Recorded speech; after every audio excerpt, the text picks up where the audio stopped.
Happy journey.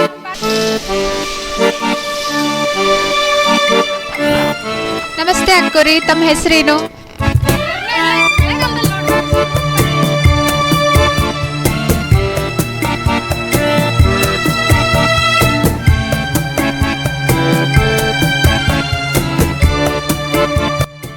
ಓಂ ಶಾಂತಿ. Anagha Kannada YouTube ಚಾನೆಲ್ನ ಎಲ್ಲ ಆತ್ಮೀಯ ಸಹೋದರ ಸಹೋದರಿಯರಿಗೂ ಟ್ರಿಪ್ ಟು ಮೌಂಟ್ ಅಬು ಭಾಗ 2ಕ್ಕೆ ತಮ್ಮೆಲ್ಲರಿಗೂ ಕೂಡ ಸ್ವಾಗತ. ಭಾಗ 1ರಲ್ಲಿ ನಾವೆಲ್ಲರೂ ಕೂಡ 10 ದಿನಗಳ ಈ ಪ್ರಯಾಣವನ್ನು ಫ್ರಮ್ ಬ್ಯಾಂಗ್ಳೂರ್ ಟು ಅಬು ರೋಡ್ವರೆಗೂ ತಲುಪಿದ್ವಿ. ಅಲ್ಲಿಂದ ಶಾಂತಿವನಕ್ಕೆ ಹೋದ್ವಿ. ಶಾಂತಿವನದಲ್ಲಿ ಅನೇಕ ಸುಂದರವಾದ ಸ್ಥಳಗಳು, ಅಲ್ಲಿ kitchen department, transport department, meditation room, class ಹಾಲು, ಮತ್ತೆ ಕೆಲವೊಂದು ಸಹೋದರ ಸಹೋದರಿಯರ ಅನುಭವವನ್ನು ಕೂಡ ಕೇಳಿದ್ವಿ. ಈ ಭಾಗದಲ್ಲಿ ಕೂಡ ಇನ್ನು ಉಳಿದ ಅನೇಕ ಸುಂದರ ತಾಣಗಳನ್ನು ನೋಡೋಣ ಮತ್ತು ಉಳಿದಂತಹ ಸಹೋದರ ಸಹೋದರಿಯರ ಅಮೂಲ್ಯವಾದ ಅನುಭವವನ್ನು ಕೂಡ ನಾವು ಕೇಳೋಣ. ಹಾಗಿದ್ರೆ ಬನ್ನಿ, ತಮ್ಮೆಲ್ಲರಿಗೂ ಕೂಡ ಭಾಗ 2ಕ್ಕೆ ಸ್ವಾಗತ. ಇದು ಶಾಂತಿವನದಲ್ಲಿ ನೈಟ್ ವ್ಯೂ. ನಾವಿವಾಗ ಡೈನಿಂಗ್ ಹಾಲ್ಗೆ ಹೋಗೋಣ. ಎಲ್ಲರೂ ಕೂಡ ಇಲ್ಲಿ ಸಾವಿರಾರು ಜನ ದಿನನಿತ್ಯ ಈ ಬಿಗ್ ಡೈನಿಂಗ್ ಹಾಲಲ್ಲಿ ಊಟ ಮಾಡ್ತಾರೆ. 3 ಫ್ಲೋರ್ ಇರೋದು ಇದು. ತುಂಬ ವಿಶಾಲವಾಗಿದೆ. ತುಂಬ ಜನ ಸೇವಾದಾರಿಗಳು ಇಲ್ಲಿ ಬಡಿಸೋರು ಇರ್ತಾರೆ. ಇಲ್ಲೆಲ್ಲ ಹೊರಗಡೆ ಕೈ ತೊಳೆಯುವಂತಹ ವ್ಯವಸ್ಥೆ ಇದೆ. ಪ್ಲೇಟ್ಗಳನ್ನು ಇಡ್ಬೋದು, ತೊಳೆಯುವಂಥ ನೆಸೆಸರಿ ಇರೋದಿಲ್ಲ. ಸೊ ಪ್ಲೇಟ್ ತೊಳೆಯೋದಕ್ಕಾಗಿ ಕೆಲಸದವರು ಬರ್ತಾರೆ ಇಲ್ಲಿ. ಇಲ್ಲೆಲ್ಲ ನೀಟಾಗಿ ತೊಳೆದು ಒರೆಸಿರುವಂತಹ ಪ್ಲೇಟು, ಸ್ಪೂನು, ಗ್ಲಾಸ್ಗಳು ಇಟ್ಟಿರ್ತಾರೆ. ಮಜ್ಜಿಗೆದು ಬೇಕು ಅಂತಂದರೆ ಈ ಗ್ಲಾಸ್ಗಳನ್ನು ನಾವು ಯೂಸ್ ಮಾಡ್ಬೋದು. ಬಡಿಸುವಂತಹ ಸೇವಾದಾರಿಗಳು ಕೂಡ ಬೇರೆ ಬೇರೆ ಸ್ಥಳಗಳಿಂದ ಬಂದಿರ್ತಾರೆ. ಇಲ್ಲಿ ಬೆಳಗ್ಗೆ 7:30ಯಿಂದ 10 ಅಥವಾ 11 ಗಂಟೆವರೆಗೂ ಬ್ರೇಕ್ಫಾಸ್ಟ್ ವ್ಯವಸ್ಥೆ ಇರುತ್ತೆ. ಆಮೇಲೆ 11:30ಯಿಂದ ಮಧ್ಯಾಹ್ನ 3 ಅಥವಾ 4 ಗಂಟೆವರೆಗೂ ಊಟದ ವ್ಯವಸ್ಥೆ ಇರುತ್ತೆ.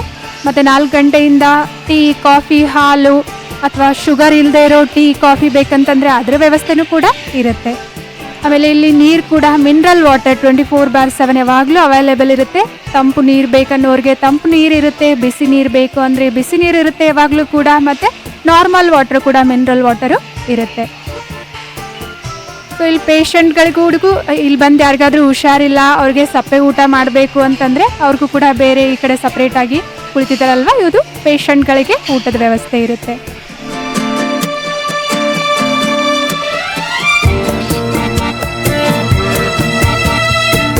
ಇದು ತಪಸ್ಯಾಧಾಮ ಅಂತ ಶಾಂತಿವನದಲ್ಲೇ ಬಹಳ ಸುಂದರವಾದ ಮೆಡಿಟೇಷನ್ ರೂಮ್ ಇದು. ಸೊ ಈ ಮೆಡಿಟೇಷನ್ ರೂಮನ್ನು ಹೇಗೆ ಕಮಲದ ಮೇಲೆ ಇಟ್ಟಿದ್ದಾರೆ ಅನ್ನೋರ ಥರ ಇದೆ. ಅಂದರೆ ಈ ಮೆಡಿಟೇಷನ್ ಸುತ್ತಮುತ್ತ ಕಮಲದ ಎಲೆಗಳು, ಪೆಟಲ್ಸ್ ಕಾಣಿಸ್ತವೆ. ಕಮಲದ ಹೂವಿನ ಮಧ್ಯದಲ್ಲಿ ಈ ಮೆಡಿಟೇಷನ್ ರೂಮ್ ಇದೆ ಅಂತ ಹೇಳ್ಬಿಟ್ಟು ಆ ಆಕೃತಿಯಲ್ಲಿ ಇದನ್ನು ಮಾಡಲಾಗಿದೆ. ತಪಸ್ಯಾಧಾಮ ಅಂತ ಹೇಳ್ಬಿಟ್ಟು ಇದ್ರ ಹೆಸರಾಗಿದ್ರೆ ಇದ್ರ ಸುತ್ತಮುತ್ತ ಸುಂದರವಾದ ಗಾರ್ಡನ್ ಕೂಡ ಇದೆ. ಇಲ್ಲಿ ಬೆಳಗಿನ ಜಾವ, ಸಾಯಂಕಾಲದ ಸಮಯ ಗಾರ್ಡನಲ್ಲಿ ಕುತ್ಕೊಂಡ್ಬಿಟ್ಟು ಮೆಡಿಟೇಷನ್ ಮಾಡ್ತಾರೆ. ಸೊ ಯಾವಾಗಲೂ ಓಪನ್ ಆಗಿರುತ್ತೆ, ಯಾವಾಗ ಬೇಕೋ ಆವಾಗ ಈ ಮೆಡಿಟೇಷನ್ ರೂಮಲ್ಲಿ ಹೋಗ್ಬಿಟ್ಟು ತಪಸ್ ಮಾಡ್ಬೋದು, ಮೆಡಿಟೇಷನ್ ಧ್ಯಾನ ಮಾಡ್ಬೋದು.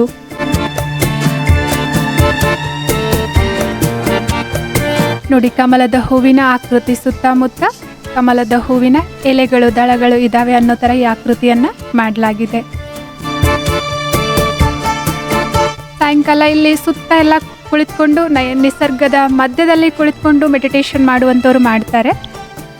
ಒಂದು ಅನುಭವ ಇರುತ್ತೆ, ನಾನು ಕಮಲದ ಹೂವಿನ ಮೇಲೆ ಕುಳಿತುಕೊಂಡಿದ್ದೇನೆ ಅಂತ ಹೇಳ್ಬಿಟ್ಟು. ಈಗ ಒಳಗಡೆ ಹೋಗ್ತಾ ಇದ್ದೇವೆ. ಮೆಡಿಟೇಷನ್ ರೂಮ್ ತುಂಬ ಪ್ರಶಾಂತವಾಗಿದೆ ಸ್ಥಳ. ಇಲ್ಲಿ ಧ್ಯಾನಕ್ಕೆ ಕುಳಿತುಕೊಂಡ್ರೆ ಮನಸ್ಸಿಗೆ ನೆಮ್ಮದಿ ಅನಿಸುತ್ತೆ, ಶಾಂತಿಯ ಅನುಭವ ಆಗುತ್ತೆ.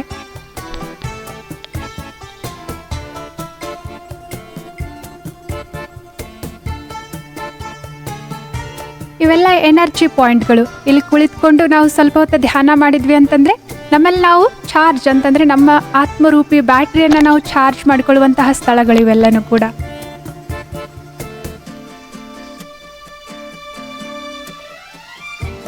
ಇದು ತಪಸ್ಯಾಧಾಮದ ಪಕ್ಕದಲ್ಲಿರುವಂತಹ ಸುಂದರವಾದ ಉದ್ಯಾನವನ. ಬಹಳ ಚೆನ್ನಾಗಿದೆ ಇಲ್ಲಿ ಪ್ಲೇಸ್ ನೋಡೋದಕ್ಕಾಗಿ. ವಿಭಿನ್ನವಾಗಿರುವಂತಹ ಆಕೃತಿಗಳು, ಪಕ್ಷಿಗಳದ್ದು, ಪ್ರಾಣಿಗಳದ್ದು ಆಕೃತಿಗಳನ್ನು ಮಾಡಿ ಇಟ್ಟಿದ್ದಾರೆ. ಇಲ್ಲಿ ಕುಳಿತುಕೊಂಡೆ ಒಂದು ನಿಸರ್ಗದ ಮಧ್ಯದಲ್ಲಿ ನಾವು ಪ್ರಕೃತಿಯ ಮಧ್ಯದಲ್ಲಿ ಇದ್ದೇವೆ ಅಂತ ಹೇಳ್ಬಿಟ್ಟು ಮನಸ್ಸಿಗೆ ಆನಂದ ಉಂಟಾಗುತ್ತೆ. 4 ಕಡೆ ಹಚ್ಚ ಹಸಿರತೆಯಿಂದ ಕೂಡಿದೆ.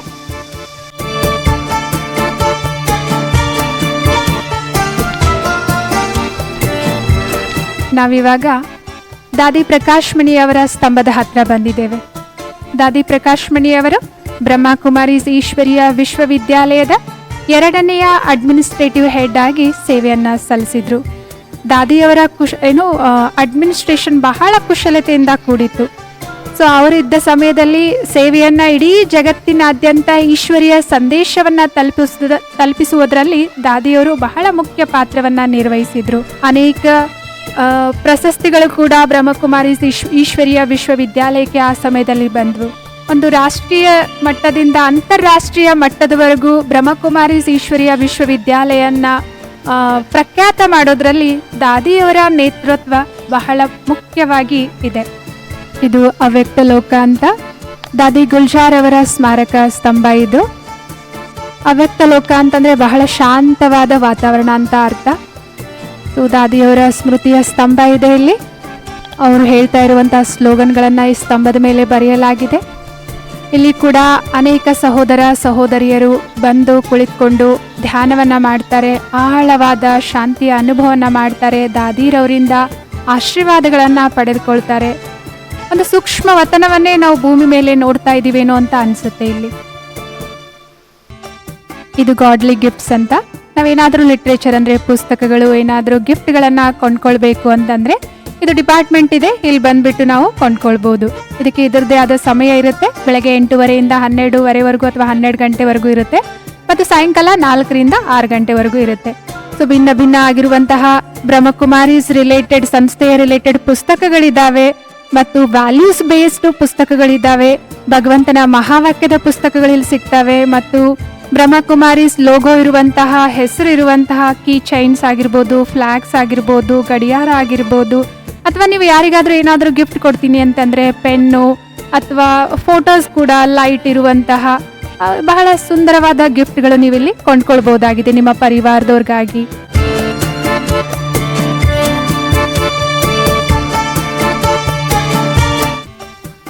ಇದು ಎವರ್ ಹೆಲ್ದಿ ಅಂತ ಹಾಸ್ಪಿಟಲ್ ಶಾಂತಿವನದ ಒಳಗಡೆನೆ ಇದೆ. ನಾವಿಲ್ಲಿ ಬಂದಾದ್ಮೇಲೆ ಏನಾದರೂ ನಮಗೆ ಹುಷಾರ್ ತಪ್ಪಿತು ಅಂತಂದ್ರೆ ನಾವಿಲ್ಲಿ ಬಂದು ಟ್ರೀಟ್ಮೆಂಟ್ ತೆಗೆದುಕೊಳ್ಬಹುದಾಗಿದೆ. ಫ್ರೀಯಾಗಿ ಟ್ರೀಟ್ಮೆಂಟ್ ಕೊಡ್ತಾರೆ, ಮೆಡಿಸಿನ್ ಕೂಡ ಫ್ರೀಯಾಗಿ ಕೊಡ್ತಾರೆ. ತುಂಬಾ ಒಳ್ಳೆ ರೀತಿಯಲ್ಲಿ ಟ್ರೀಟ್ಮೆಂಟ್ ನೀಡ್ತಾರೆ. ಒಳ್ಳೆ ಅನುಭವಿ ಡಾಕ್ಟರ್ಸ್ಗಳಿಲ್ಲಿ ಇದ್ದಾರೆ. ಇದು ನಮ್ದು ಶಾಂತಿವನದಲ್ಲಿರುವಂತಹ ಮ್ಯೂಸಿಯಂ. ಇಲ್ಲಿ ಸತ್ಯುಗದ ಸುಂದರವಾದ ದೃಶ್ಯಗಳನ್ನ ಈ ಮ್ಯೂಸಿಯಂ ಅಲ್ಲಿ ನಾವು ನೋಡ್ಬೋದು. ಅನೇಕ ಸುಂದರವಾದ ಮಾಡೆಲ್ಗಳು ಇಲ್ಲಿ ಇದ್ದಾವೆ.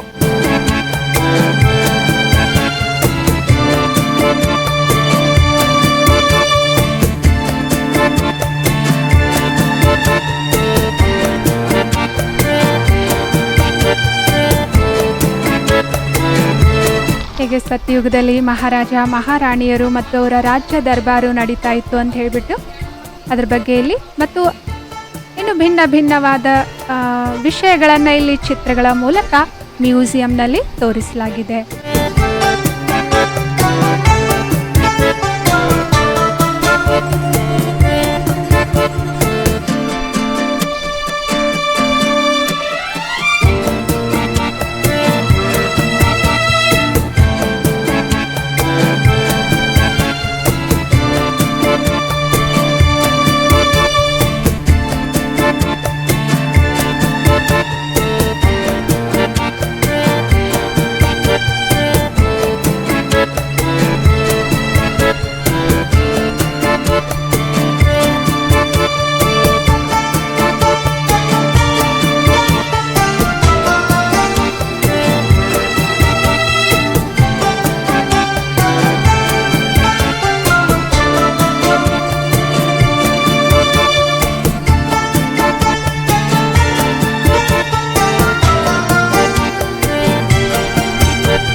ಇದಾಗಿತ್ತು ಮ್ಯೂಸಿಯಂ.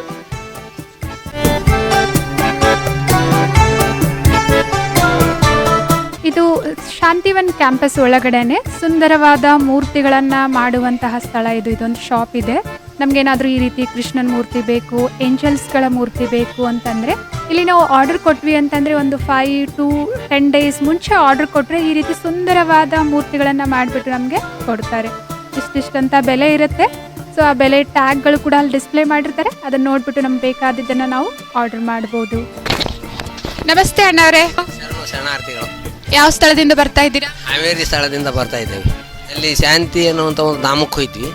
ಅಲ್ಲಿ ಓಂ ಶಾಂತಿ ಅನ್ನತಕ್ಕಂಥ ಒಂದು ಧಾಮಕ್ಕೆ ಹೋಯ್ತೀವಿ.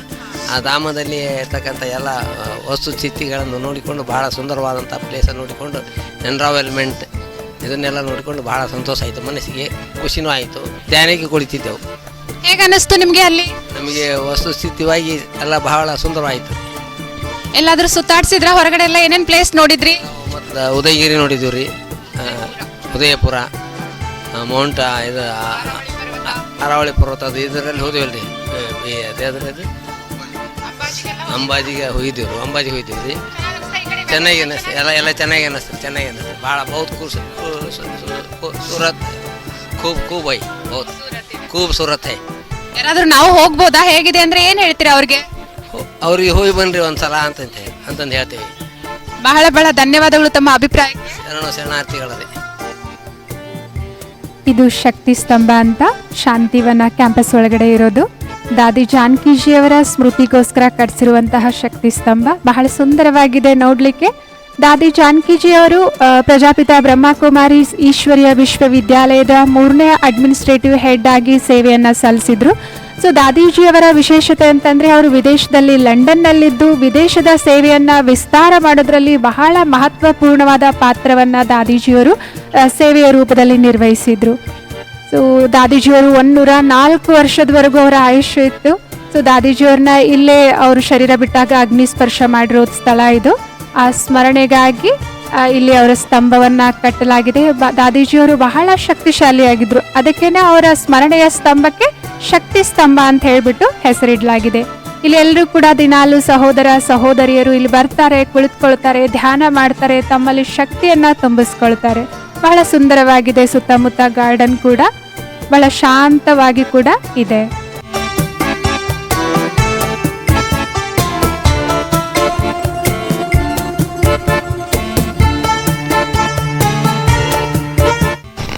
ನಮಸ್ತೆ, ನನ್ನ ಹೆಸರು ಆಶಾ ಆಳಕಟ್ಟಿ ಅಂತೇಳಿ. ನಮಸ್ತೆ, ನಾನು ವಿಜಯಲಕ್ಷ್ಮಿ ಉಣ್ಣಿ ಅಂತೇಳಿ. ಎಲ್ಲಿಂದ ಬಂದಿದ್ದೀರಾ? ನಾವು ಹೊನ್ನಾಳಿ ಪ್ರಾಪರು, ಹಾವೇರಿಯಿಂದ ಬಂದಿದ್ದೀವಿ. ನಾವು ಧಾರವಾಡ ಪ್ರಾಪರ್, ಹಾವೇರಿಂದ ಬಂದಿದ್ದೀವಿ. ಫಸ್ಟು ಓಂ ಶಾಂತಿ ಅಂತ ಹೋಗಿದ್ದು ನಾವು. ಫಸ್ಟ್ ಟೈಮ್ ಹೋಗ್ತಾ ಇರೋದು. ಅನುಭವ ಅಂದರೆ ನಮಗೆ ಇದೆಲ್ಲ ಹೊಸ್ತೇನೆ. ಕ್ಲಾಸಸ್ ಅಂದರೆ ಇಲ್ಲಿಗೆ ಬಂದಮೇಲೆ ನಾವು ಕೇಳಿರೋದು ಕ್ಲಾಸಸ್ಸು. ಇದೇ ಓಂ ಶಾಂತಿ ಇದೆ ಅನ್ನೋದು ಗೊತ್ತು, ಬಟ್ ಹೋಗಿರಲಿಲ್ಲ ನಾವು ಯಾವಾಗ್ಲೂ. ಈಗ ಹೋಗಿದ್ದೀವಿ. ಒಂದು ನಮ್ಮ ಮನಸ್ಸು ಶಾಂತಿ ಸಿಗಬೇಕು ಅಂದರೆ ಒಂದು ತಿಳ್ಕೊಬೇಕು, ಒಂದು ನಾವೊಂದು ಫೇಸ್ ಮಾಡಬೇಕು ಅನ್ನೋದಾದರೆ ಒಂದು ಅಲ್ಲಿ ಕಲಿಯೋ ಅಂಥದ್ದಿದೆ, ಸಮಾಧಾನ ಶಾಂತಿ ತಗೊಳ್ಳೋ ಅಂಥದ್ದಿದೆ. ಅದನ್ನು ಮಾಡೋಷ್ಟು ಪ್ರಯತ್ನ ಮಾಡಬೇಕು ಅಂತ. ಸೊ ಬ್ರಹ್ಮಕುಮಾರೀಸ್ ಪ್ರೋಗ್ರಾಮ್ಗೆ ಹೋಗಿದ್ರಿ, ಏನೇನು ಕಲ್ತ್ರಿ ಅಕ್ಕೋರಿ ನೀವು ಅಲ್ಲಿ? ಸ್ವಲ್ಪ ಪೀಸ್ ಆಫ್ ಮೈಂಡ್. ಮೌಂಟ್ ಅಬಕ್ಕೆ ಹೋದರೆ ಒಂದೇನೋ ಅಲ್ಲಿ ಒಂದು ಪವರ್ ಇದೆ. There is an some spiritual message for everyone. ಬೆಳಗ್ಗೆ ಎಲ್ಲ ಎಷ್ಟು ಗಂಟೆಗೆ ಹೇಳ್ತಾ ಇದ್ರಿ ಅಲ್ಲಿ?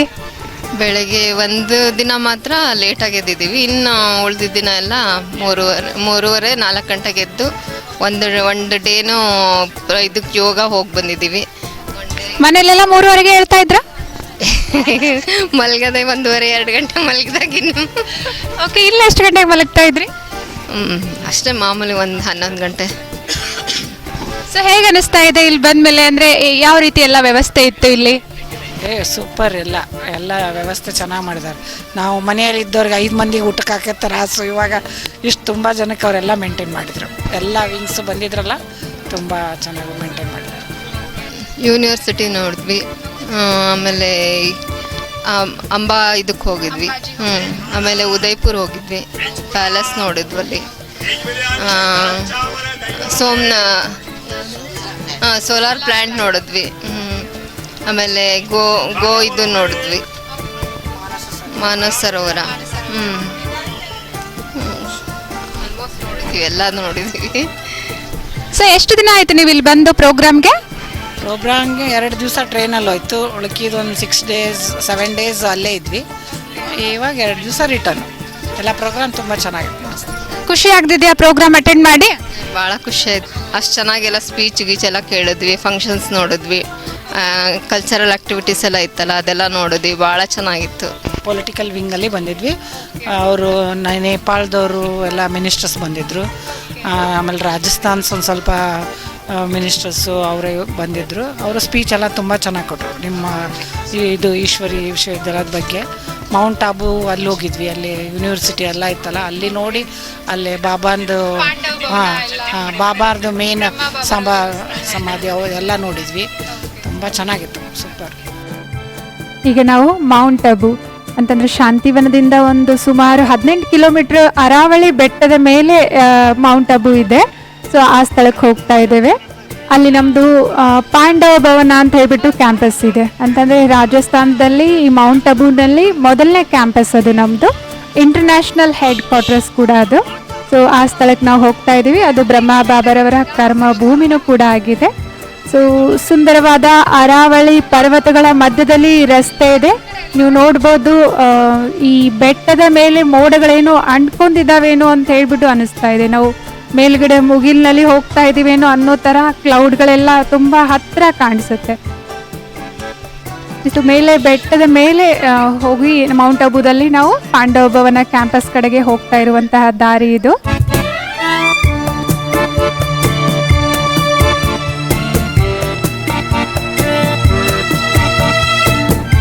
ಸೊ ಇದು ನಮ್ಮದು ಇಂಟರ್ನ್ಯಾಷನಲ್ ಹೆಡ್ ಕ್ವಾರ್ಟರ್ಸು, ಪಾಂಡವ ಭವನ ಮುಖ್ಯಾಲಯ ಇದು.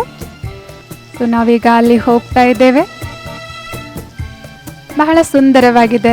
ಪರ್ವತಗಳ ಮೇಲೆ ಒಂದು ಸುಂದರವಾದ ಪುಣ್ಯ ಪವಿತ್ರವಾದ ಸ್ಥಳ, ಬಹಳ ಹೈ ಎನರ್ಜಿ ಇರುವಂತಹ ಪ್ಲೇಸ್ ಇದು. ಇದು ಪಾಂಡವ ಭವನದ ಒಳಗಡೆಯ ಸ್ಥಳ, ಪಾಂಡವ ಭವನ ಕ್ಯಾಂಪಸ್ ಇದು. ಬ್ರಹ್ಮ ತಂದೆ ಇದ್ದಾಗ ಇಲ್ಲೇನೆ ಬ್ರಹ್ಮ ಬಾಬರವರು ಇದ್ದು ತಪಸ್ ಮಾಡಿರುವಂತಹ ಪುಣ್ಯ ಸ್ಥಳ ಇದು. ಸ್ವಯಂ ಪರಂಪಿತ ಪರಮಾತ್ಮ ನಿರಾಕಾರ ಶಿವ ಅವರು ಶರೀರದಲ್ಲಿ ಪ್ರವೇಶ ಮಾಡಿ ಜ್ಞಾನವನ್ನು ನೀಡಿರುವಂತಹ ಜ್ಞಾನೋದಯದ ಸ್ಥಳ ಇದು. ಸೊ ಬಾಬಾರವರು ತಮ್ಮ ಸಂಪೂರ್ಣ ಸ್ಥಿತಿಯನ್ನು ತಲುಪೋವರೆಗೂ ಇಲ್ಲೇ ಇದ್ದು ತಪಸ್ಸನ್ನು ಮಾಡಿರುವಂತಹ ಸ್ಥಳ ಇದು. ಬ್ರಹ್ಮ ಬಾಬಾರವರ ಸ್ಮಾರಕ ಸ್ತಂಭ ಇದು. ಬ್ರಹ್ಮ ಬಾಬಾರವರ ಲಾಸ್ಟ್ ಅಂತಿಮ ಕ್ರಿಯೆಯನ್ನು ಇದೇ ಸ್ಥಳದಲ್ಲಿ ಮಾಡಿರೋದು. ಅದರ ಸ್ಮರಣೆಗಾಗಿ ಶಾಂತಿ ಸ್ತಂಭ ಅಂತ ಹೇಳ್ಬಿಟ್ಟು ಈ ಸ್ತಂಭಕ್ಕೆ ಹೆಸರನ್ನು ಇಟ್ಟಿರೋದು. ಜನವರಿ 18, 1969 ಇಸ್ವಿಯಲ್ಲಿ ಬ್ರಹ್ಮ ಬಾಬಾರವರು ತಮ್ಮ ಸಂಪೂರ್ಣ ಸ್ಥಿತಿಯನ್ನು ತಲುಪಿ ಅವ್ಯಕ್ತರಾದರು. ಸೊ ಅದರ ಸ್ಮರಣೆಗಾಗಿ ಬ್ರಹ್ಮ ಬಾಬಾರವರ ಅಮೂಲ್ಯವಾದ ಶಿಕ್ಷಣವನ್ನು ಈ ಸ್ತಂಭದ ಮೇಲೆ ಬರೆಯಲಾಗಿದೆ. ಇದಕ್ಕೆ ಶಾಂತಿ ಸ್ತಂಭ, ಜ್ಞಾನದ ಸ್ತಂಭ, ಪವಿತ್ರತೆಯ ಸ್ತಂಭ ಅಂತ ಹೇಳ್ಬಿಟ್ಟು ಸೊ ಈ ಸ್ತಂಭಕ್ಕೆ ಕರೆಯಲಾಗುತ್ತೆ. ದಿನಾಲೂ ಕೂಡ ಇಲ್ಲಿ ಸಾವಿರಾರು ಜನ ಬರ್ತಾರೆ, ಈ ಸ್ತಂಭದ ಹತ್ರ ಕುಳಿತುಕೊಳ್ತಾರೆ, ಶಾಂತಿಯ ಅನುಭವ ಮಾಡ್ತಾರೆ, ತಮ್ಮಲ್ಲಿ ಶಕ್ತಿಯನ್ನು ತುಂಬಿಸ್ಕೊಳ್ತಾರೆ. ನೀವು ನೋಡ್ಬೋದು 4 ದಿಕ್ಕಿನಲ್ಲಿ ಒಂದೊಂದು ಹೆಸರನ್ನು ಈ ಸ್ತಂಭದ ಮೇಲೆ ಬರೆಯಲಾಗಿದೆ. Tower of peace, tower of knowledge, tower of purity, tower of might ಅಂತ ಹೇಳ್ಬಿಟ್ಟು. ಬೆಟ್ಟಗಳ ಮಧ್ಯದಲ್ಲಿ ಈ ಸ್ಥಳ ಇದೆ, ಓಪನ್ ಆಗಿ ಇದೆ. ನೀವು ಸುತ್ತಮುತ್ತ ಬೆಟ್ಟಗಳು ಇಲ್ಲಿ ಕಾಣಿಸುತ್ತೆ ಈ ಸ್ಥಳದಲ್ಲಿ ನಿಂತರೆ. ಅರಾವಳಿ ಪರ್ವತ. ಸಾಯಂಕಾಲ ಸಮಯ ಈ ಸ್ಥಳ ಬಹಳ ಪವರ್ಫುಲ್ ಆಗಿರುತ್ತೆ ಧ್ಯಾನ ಮಾಡೋದಕ್ಕಾಗಿ. ಇದಕ್ಕೆ ಹಿಸ್ಟ್ರಿ ಹಾಲ್ ಅಂತಾರೆ. ಇದು ಕೂಡ ಪಾಂಡವ ಭವನದಲ್ಲಿ ಇರುವಂಥ ಸ್ಥಳ. ಇಲ್ಲೇನೆ ದಿನಾಲೂ ಕೂಡ ಪರಂಪಿತ ಪರಮಾತ್ಮ ಬ್ರಹ್ಮ ಬಾಬಾರವರ ಶರೀರದಲ್ಲಿ ಪ್ರವೇಶ ಮಾಡಿ ಜ್ಞಾನವನ್ನು ಹೇಳುವಂತಹ ಸ್ಥಳ ಇದು. ಇದಕ್ಕೆ ಹಿಸ್ಟ್ರಿ ಹಾಲ್ ಅಂತ ಹೆಸರು.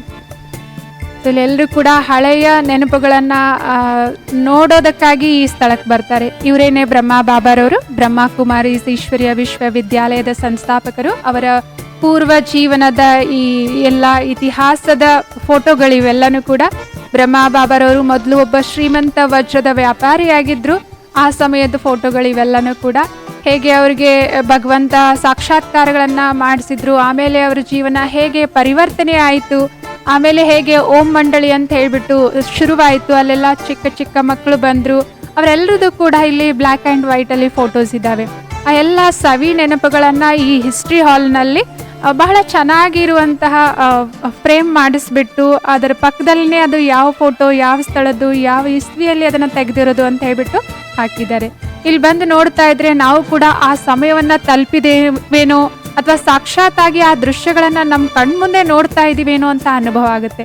ಬಹಳ ಶಕ್ತಿಶಾಲಿಯಾಗಿರುವಂತಹ ವೈಬ್ರೇಷನ್ಸ್ ಈ ಕ್ಲಾಸ್ ರೂಮಲ್ಲಿದ್ದಾವೆ. ಯಾಕೆಂದರೆ ಸ್ವಯಂ ಭಗವಂತ ಪರಂಪಿತ ಪರಮಾತ್ಮ ಶಿವ ಈ ಸ್ಥಳದಲ್ಲಿ ಬಂದು ತಮ್ಮ ಜ್ಞಾನವನ್ನು ಮಕ್ಕಳಿಗೆ ನೀಡುವಂತಹ ಬಹಳ ಶ್ರೇಷ್ಠವಾದ ಸ್ಥಳ ಇದು. ಆತ್ಮೀಯ ಸಹೋದರ ಸಹೋದರಿಯರೇ, ಪಾಂಡವ ಭವನದ ಇನ್ನೂ ಉಳಿದ ಸ್ಥಳಗಳ ಬಗ್ಗೆ ಮತ್ತು ಮೌಂಟ್ ಅಬುದ ಹಲವಾರು ವಿಶೇಷವಾದ ಸ್ಥಳಗಳ ಬಗ್ಗೆ ಈ ಟ್ರಿಪ್ ಟು ಮೌಂಟ್ ಅಬು ವಿಡಿಯೋದ 3ನೇ ಭಾಗದಲ್ಲಿ ನೋಡೋಣ. ಅಲ್ಲಿವರೆಗೂ ತಮ್ಮೆಲ್ರಿಗೂ ಕೂಡ ನಮಸ್ತೆ. ಓಂ ಶಾಂತಿ.